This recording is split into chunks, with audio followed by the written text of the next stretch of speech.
சோனா குருவி, ராணா குருவி, இவங்க பொண்ணு பியூட்டி, பையன் குக்கு, இவங்க 4 பேரும் ஒரு அழகான சின்ன வசதியான வீட்டுல ரொம்ப காலமா வாழ்ந்து வந்தாங்க. இந்த வீட்டுக்கு ராணா குருவியும் சோனா குருவியும் முதல்ல குடி வந்தப்ப அவங்க கையில பணமோ இல்ல வசதியோ எதுவுமே இல்ல.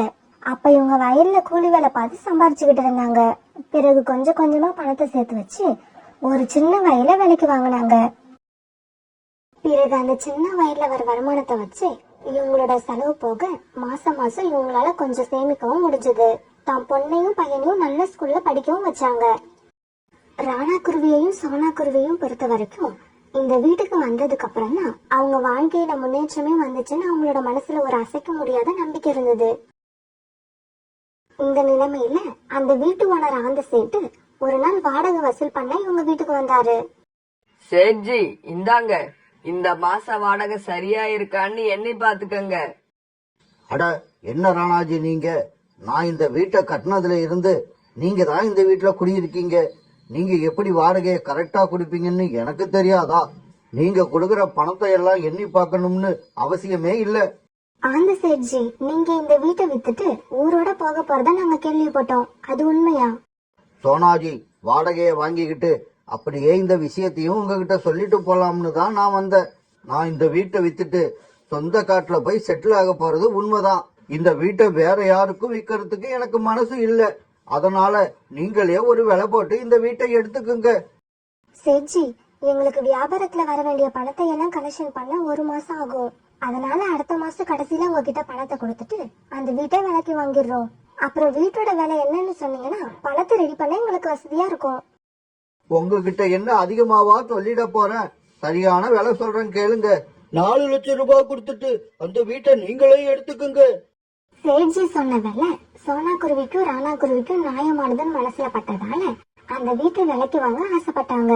அடுத்த மாசம் கடைசியில முழு பணத்தையும் கொடுத்துட்டு வீட்டை வாங்குறதா ராணா குருவி குடும்பமும் ஆந்த சேட்ஜியும் பேசி முடிவு பண்ணாங்க. காலுஜி, சீக்கிரம் எழுந்திரிங்க. நாட்டுல என்ன நடக்குதுன்னே தெரியாம நீங்க பாட்டுக்கு தூங்கிக்கிட்டே இருக்கீங்க. தான் மனைவி கோரியோட குரலை கேட்ட காலுக்காகவும் அவசர அவசரமா எந்திரிச்சு உட்கார்ந்தது. கோரி, காலையில எழுப்பும் போது வாய்ஸ கம்மி பண்ணி அன்பா எழுப்ப கத்துக்க. காலங்காத்தால உன்னோட வாய்ஸ கேட்டாலே எனக்கு பிரஷர் அதிகமாயிடுது. அதெல்லாம் இருக்கட்டும், அந்த சேட்டு இருக்கிற அவரோட சொத்தையெல்லாம் வித்துட்டு ஊரோட போய் செட்டில் ஆக போறாராமே, கேள்விப்பட்டீங்களா? ஆமா, கேள்விப்பட்டேன். சேட்ஜி எங்க போய் செட்டில் ஆனா நமக்கு என்ன? என்ன ஏன் தூக்கத்துல இருந்து எழுப்புன? காலுஜி, சோனா குருவி குடி இருக்குல்ல, சேட்சியோட வீடு, அவ்வளவு பெரிய வீட்டை அந்த சோனா குருவிக்கு வெறும் 4 லட்சம் ரூபாய்க்கு விற்க போறாராம். அப்படியா? அப்படின்னா மேல ஒரு 50,000 கொடுத்து 4.5 லட்சத்துக்கு அந்த வீட்டை நாமளே விலைக்கு வாங்கிடுவோம். ஏன்னா அந்த வீடு என்னோட கணக்குப்படி எப்படியும் 8 லட்சம் ரூபாய்க்கு போகும். ஆமா காலுஜி, இவ்வளவு மதிப்புள்ள வீட்டை அந்த சோனா குருவிய வாங்கவே விடக்கூடாது. இந்த காட்டுக்கு வந்த புதுசுல ராணாவும் சோனாவும் நம்ம வயல்ல கூலிக்கு வேலை பார்த்தவங்க. அவங்கள போய் நம்ம அந்த வீட்டை விலைக்கு வாங்க விட்டோம்னா அப்புறம் சோனா குருவிக்கும் நமக்கு சமமான அந்தஸ்து வந்துரும். இப்படி பேசிக்கிட்ட காலுக்காகவும் கோரிக்காகவும் அந்த சேட்டை பார்க்க அவருடைய வீட்டுக்கு போனாங்க. வாங்க வாங்க காலு, கோரி, என்ன ரொம்ப ஆச்சரியமா இருக்கு. நீங்க 2 பேரும் என் வீட்டுக்கு வந்திருக்கீங்க. வேற ஒண்ணும் இல்ல சேட்ஜி, நீங்க உங்க சொந்த காட்டுல போய் செட்டில் ஆக போறதா கேள்விப்பட்டேன். அது உண்மையா? ஆமா காலுஜி, அது உண்மைதான். எனக்கும் வயசாயிடுச்சு. அதான் சொந்த காட்டுல போய் செட்டில் ஆகலாம்னு முடிவு பண்ணிட்டேன். சேட்ஜி, நீங்க இப்படி சொந்த காட்டுல போய் செட்டில் ஆகிறதா முடிவு பண்ணிட்டீங்கன்னா சோனா குருவி குடியிருக்கிற உங்களோட வீடு எனக்கு தேவைப்படுது. அத நானே வாங்கிக்கிறேன். மிஸ்டர் காலுஜி, அதுல ஒரு சின்ன சிக்கல் இருக்கு. இன்னைக்கு காலையில தான் அந்த வீட்டை அங்க குடியிருக்கிற சோனா குருவிக்க கொடுக்கறதா வாக்கு கொடுத்துட்டு வந்துட்டேன். நீங்க நேத்து வந்திருந்தீங்கன்னா கூட உங்க விருப்பப்படி உங்களுக்கே நான் அந்த வீட்டை கொடுத்திருப்பேன். சேட்ஜி, நீங்க அந்த வீட்டை 4 லட்சம் ரூபாய்க்கு கொடுக்க போறதா கேள்விப்பட்டேன். நான் 4.5 லட்சம் தரேன். அந்த வீட்டை எங்களுக்கே கொடுங்க. கோரி மேடம், நீங்க என்ன இப்படி பேசுறீங்க? பாவம் அந்த சோனா குருவி ரொம்ப நாளா என் வீட்லயே இருந்துச்சு. அதனாலதான் நான் குறைச்ச விலைன்னு தெரிஞ்சே அந்த விலைக்கு வீட்டை கொடுக்க ஒத்துக்கிட்டேன். சேட்ஜி, 5 லட்சம் ரூபாய் தரேன். இப்ப என்ன சொல்றீங்க? அடடா, இவ்வளவு சொல்லியும் கோரி மேடம், நீங்க என்ன அந்த வீட்டு மேல இவ்வளவு இன்ட்ரெஸ்ட் ஆகிருக்கீங்க? எனக்கு இப்ப உங்களை பாக்குறதா இல்ல சோனா குருவிய பாக்குறதான்னு ஒரே குழப்பமா இருக்கு. சேட்ஜி, உங்க மனசுல குழப்பமே இருக்க கூடாது. 6 லட்சம் ரூபாய் தாரேன், அந்த வீட்டை எங்களுக்கு கொடுத்துருங்க. இதுதான் கடைசியா உங்ககிட்ட கேக்குறது. இப்பவும் இல்லன்னு சொல்லிட்டீங்கன்னா நாங்க கிளம்பி போய்கிட்டே இருப்போம்.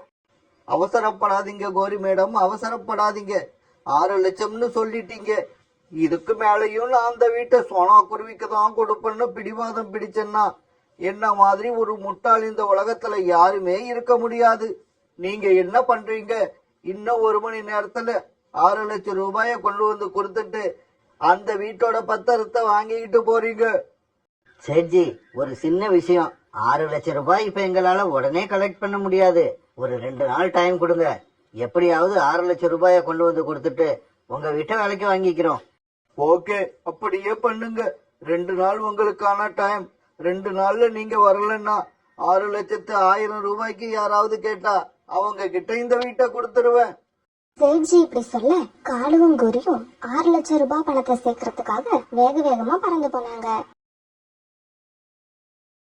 இப்படி போன இவங்க 2 பேரும் சோனா குருவியும் ராணா குருவியும் அவங்களோட வயல்ல வேலை செஞ்சுக்கிட்டு இருக்கத பார்த்துட்டு அவங்க கிட்ட போனாங்க. சோனா, நீங்க குடியிருக்கீங்கல்ல வீடு, அந்த வீட்டை இன்னும் 2 நாள்ல காலி பண்றதுக்கு ரெடியா இருங்க. காலி பண்ணல உங்களோட மூட்டை முடிச்செல்லாம் தெருவுக்கு வந்துரும். என்ன கோரியாக்கா, உங்களுக்கு பைத்தியம் பிடிச்சிருக்கா? நாங்க குடியிருக்கிற வீடு இன்னும் கொஞ்ச நாள்ல எனக்கே சொந்தமாக போகுது. இந்த சமயத்துல வந்து நீங்க இப்படி பேசுறத கேட்டா எனக்கு சிரிப்பு தான் வருது. சிரிச்சுக்கிட்டே இரு சோனா, சிரிச்சுக்கிட்டே இரு. இன்னும் எத்தனை நாள் சிரிக்க போற? 2 நாள் தான்.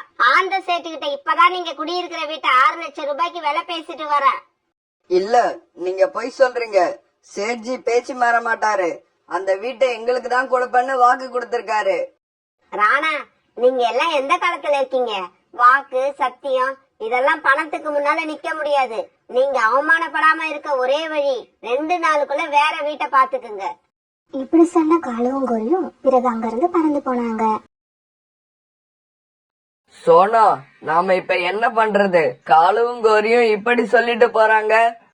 காலையில தான் நம்ம மனசுக்கு பிடிச்ச வீடு நமக்கே கிடைக்க போதுங்கிற சந்தோஷத்துல இருந்தோம். அதுல யார் கண்ணு பட்டுச்சோ இப்ப காலுவும் கோரியும் அந்த விஷயத்துல குறுக்க வந்துட்டாங்க.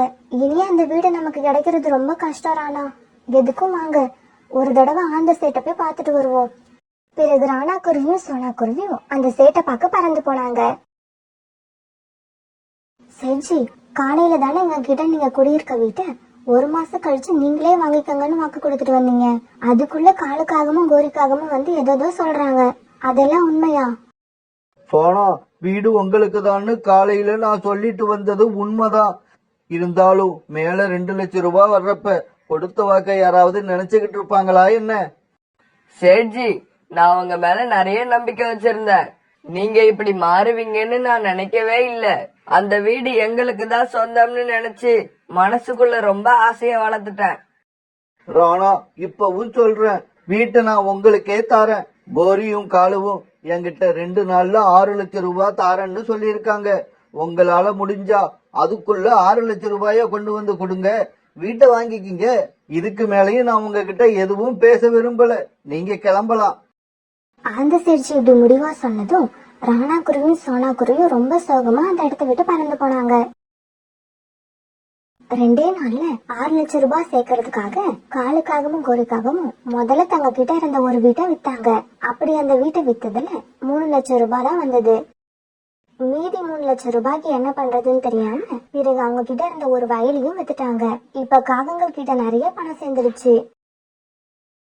பிறகு காகங்கள் அந்த பணத்தை எடுத்துக்கிட்டு போய் அந்த சேட்டு கிட்ட கொடுக்க அந்த சேட்டு வீட்டு பத்திரத்தை காகங்கள் கிட்ட கொடுத்துச்சு.